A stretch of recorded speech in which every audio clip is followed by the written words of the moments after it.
আসসালামু আলাইকুম। আমি চম্পা, আপনারা দেখছেন চম্পা কিচেন। শীতকাল মানেই টাটকা ফুলকপি, আর আজকে সেই ফুলকপি দিয়ে বানিয়েছি দারুণ টেস্টি ফুলকপির পরোটা, যেটা ব্রেকফাস্ট, টিফিন বা লাঞ্চ সবেতেই জমবে। ঝামেলা কম, স্বাদ বেশি। আপনারাও বাড়িতে একবার এভাবে ট্রাই করে দেখুন, নিশ্চয়ই সবার ভালো লাগবে। বন্ধুরা সব কেমন আছেন? আশা করি সব ভালো আছেন। আলহামদুলিল্লাহ আমি ভালো আছি। ভিডিওটা প্রথম থেকে শেষ পর্যন্ত দেখার অনুরোধ রইল। আমি এখানে গ্যাসে একটা বাটি চাপিয়ে দিয়েছি। বাটিতে দিয়ে দিলাম অল্প পানি, 1 চামচ নুন আর হাফ চামচ হলুদ, আর দিয়ে দিলাম আমি ফুলকপিটা এইভাবে ছোট ছোট করে কেটে রেখেছিলাম। ফুলকপিটা আমি হালকা সেদ্ধ করে নেব। নেড়ে চেড়ে দেখে নিলাম। হালকা অল্প অল্প যখন সেদ্ধ হয়ে গেল, তখন আমি বাটি থেকে ছেঁকে তুলে নিলাম। তুলে আমি একটা জায়গার মধ্যে রেখে দিলাম। এবার আমি ফুলকপিটা গ্রেট করে নেব। একটা গ্রেটার নিয়ে নিয়েছি, নিয়ে এইভাবে আমি ফুলকপিটা গ্রেট করে নিলাম। একটা একটা ফুলকপি দিয়ে দেখুন বন্ধুরা, এইভাবে মিহিদানার মতন দানাটা হবে। নিয়ে এবার আমি চাপিয়ে দিলাম গ্যাসে কড়াইয়ে দিয়ে দিলাম পরিমাণ মতন সর্ষে তেল। তেলটা যখন গরম হয়ে গেল, তখন দিয়ে দিলাম আমি 1 চামচ গোটা জিরে, আর দিয়ে দিলাম এখানে কাঁচা লঙ্কার আদা আমি থেতো করে নিয়েছিলাম, আর দিয়ে দিলাম অল্প একটু হিং। নিয়ে আমি এইভাবে তেলের মধ্যে নাড়াচাড়া করে ভেজে নিলাম। যতক্ষণ না ভাজা হলো ততক্ষণ অবধি আমি নেড়ে চেড়ে নিয়েছি। ওপর থেকে দিয়ে দিলাম ওই গ্রেট করা ফুলকপিটা। নিয়ে আমি এবার ভালো করে ফুলকপিটা ভেজে নেব। দিয়ে দিলাম অল্প অল্প করে মশলা, লঙ্কা গুঁড়ো, হলুদ গুঁড়ো আর জিরে গুঁড়ো দিয়ে মশলাটা ভালোভাবে ফুলকপিটার সাথে আমি কষিয়ে নেব। দেখুন বন্ধুরা, এইভাবেই যখন ভাজা ভাজা হয়ে যাবে, তখন আমি তুলে একটা জায়গার মধ্যে রেখে দিলাম। এবার আমি আটাটা মেখে নেব।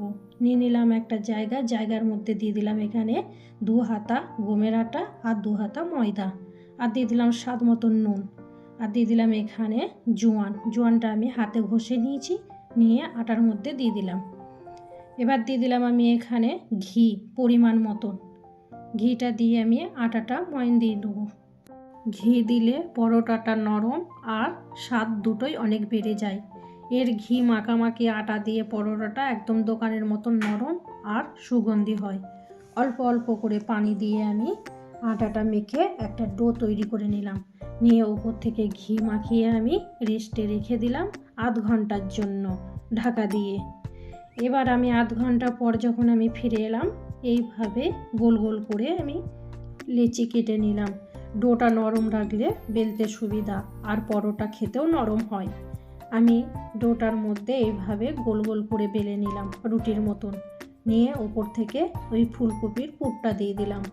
নিয়ে দেখুন বন্ধুরা, আমি যেইভাবে পরোটার মতন ভাঁজে দিচ্ছি, ওইভাবে আপনারা ভাঁজটা দেবেন। যতটা পারেন গোল করে বেলুন। গোল পরোটা সবসময় দেখতে সুন্দর লাগে। হালকা মোটা রেখে বেললে খেতে দারুণ লাগে, নরম আর ভেতরটা জুসি। এভাবেই আমি সব পরোটাগুলো একটা একটা করে বেলে আমি একটা জায়গার মধ্যে রেখে দিলাম। বন্ধুরা, আমি আবার একটা দেখিয়ে দিচ্ছি আমি কিভাবে বেলছি। ফুলকপির পুরটা সমানভাবে ছড়িয়ে দিন, এতে খাবার সময় প্রতিটি কামড়ের ফুলকপির স্বাদ পাবেন। এই স্টেজটা খুব গুরুত্বপূর্ণ। একটু সাবধানে করলেই পরোটা একদম দারুণ হয় এবং সুন্দর ফুলে উঠবে। এবার খুব আস্তে আস্তে বেলতে হবে, স্টাফিংটা যেন বেরিয়ে না আসে সেদিকে একটু খেয়াল রাখবেন। দেখুন, গোল করে বেললে পরোটা দেখতেও যেমন সুন্দর লাগে, খেতেও তেমন ভালো হয়। পরোটাগুলো বেলে আমি একটা জায়গার মধ্যে সুন্দরভাবে সাজিয়ে রেখে দিয়েছি। এবার আমি সেঁকে নেব। চাপিয়ে দিলাম আমি একটা তাওয়ার মধ্যে দিয়ে দিলাম পরোটাটা। অল্প অল্প করে তেল দিবেন, আর বেশি দিলে ভারী হয়ে যাবে, কম দিলে শুকনো হবে। ব্যালেন্সটা আপনি ঠিক রাখবেন। পরোটার রঙটা কি সুন্দর হয়েছে, দেখলেই বোঝা যাচ্ছে কতটা টেস্টি হবে।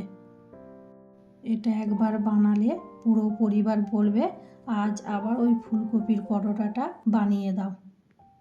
গরম গরম খেলে মজা দ্বিগুণ। ফুলকপির ফ্লেভার তখন সবচেয়ে বেশি আসে।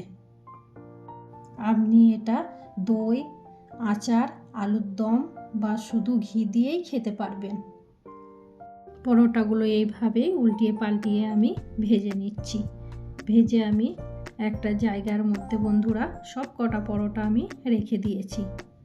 তো বন্ধুরা, কেমন লাগলো আজকের রেসিপিটা? যদি ভালো লেগে থাকে তাহলে একটা লাইক দিতে ভুলবেন না। কমেন্ট করে জানাবেন কেমন হয়েছে।